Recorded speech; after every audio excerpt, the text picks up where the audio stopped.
Gulliver, Russia says it destroyed close to 60 military targets in Ukraine overnight. What more can you tell us?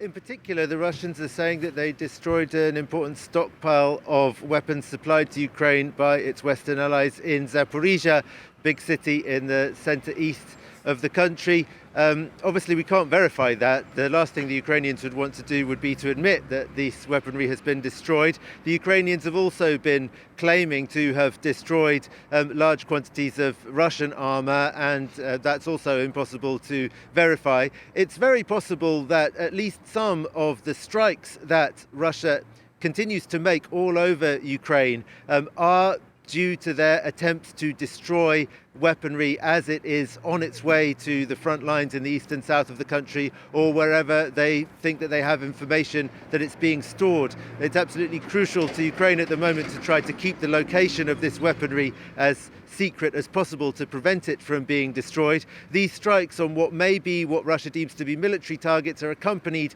by continual strikes on what Russia deems to be critical infrastructure targets, and particularly railways, which are of course also used for transporting weaponry as well as Ukrainian export goods. And this morning they seem to have successfully destroyed a bridge in Odessa region in the extreme southwest of the country that there was already a strike on yesterday that didn't completely destroy it. So that's clearly part of Russia's strategy, is to destroy the infrastructure that Ukraine may be using to transport this weaponry, as well as the weaponry itself.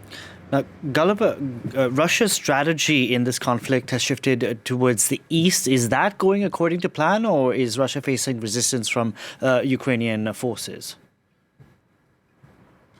Russia is definitely facing very stiff resistance from Ukrainian forces and hasn't managed to take control of towns very close to Donetsk, which is the stronghold of the Russian-backed forces and has been since 2014. Avdiivka and Mariinka, just north of there, really suburbs of Donetsk in a way, are still in Ukrainian hands. The Ukrainian defensives there have proved to be very, very strong. But in the north of Donetsk and Luhansk regions, it's not quite the same story. Today, the Ukrainian military admitted to having lost control of a handful of villages in those areas, which are not significant gains in themselves, but which show that the Russian military is slowly making progress towards what many analysts believe to be its goal of surrounding Ukrainian forces and possibly surrounding the Ukrainian-held cities of Slavyansk and Kramatorsk in Donetsk region.